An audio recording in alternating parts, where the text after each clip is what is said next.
Let me ask you something. Why do people still buy sports cars in 2026 when the world feels like it's moving toward electric, autonomous, and hyper-regulated vehicles?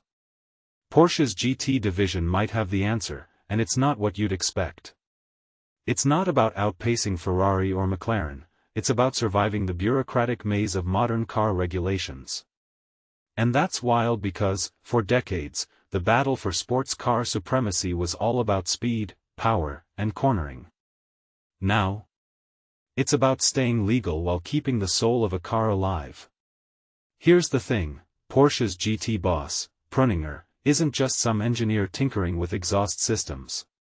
He's basically a modern-day alchemist, turning regulatory constraints into gold. Take that single swipe on the 911 GT3 that disables all the mandated safety gizmos. It's a loophole, sure, but it's also a masterstroke. Imagine if your car had a sport mode that stripped away all the distractions, like a Tesla with a "Don't tell me I'm driving too fast" button. That's the kind of thinking that keeps purists loyal, even when the world is screaming for tech overload. But wait, why does this matter? Because it's a symptom of a bigger shift. Cars aren't just machines anymore, they're emotional commitments.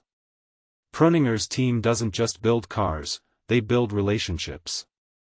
They surveyed 5,000 GT owners and found that what people want is transparency. A car that communicates exactly what it's doing, no fluff. It's like the difference between a smartphone that tells you it's charging and one that shows you a live battery graph. The latter feels honest. And honestly, that's a rare thing in today's tech-driven world. Now, let's talk about the split between track-focused RS models and the more analog S/T cars. This isn't just about catering to two different tastes, it's about acknowledging that the definition of a GT car has expanded. 10 years ago, a single car could be both a weekend track day weapon and a daily driver. Today, that's impossible. So Porsche made a choice: specialize. And guess what? The market responded. They've got an almost even split between track lovers and road enthusiasts. That's not just a business strategy, it's a recognition that the GT car isn't just for racers anymore. It's for people who want to feel connected to the machine, even if they never hit a circuit. And here's a detail that's fascinating to me: manual gearboxes and naturally aspirated engines aren't about nostalgia. They're about intention. Preuninger says they're building cars that nobody needs but everybody wants. That's a powerful statement. It's like creating a product that's not practical but emotionally resonant. Think about it, how many products today are designed with that philosophy? Most are built to solve a problem. Porsche's GT cars are built to create a feeling. And that's why that veteran in Afghanistan wrote a handwritten letter after buying a GT3 RS. It's not just a car, it's a story, a legacy, a thank you note to the people who made it possible. But let's not forget the elephant in the room: regulations. Preuninger's job is harder now than ever because Brussels is dictating what goes into cars.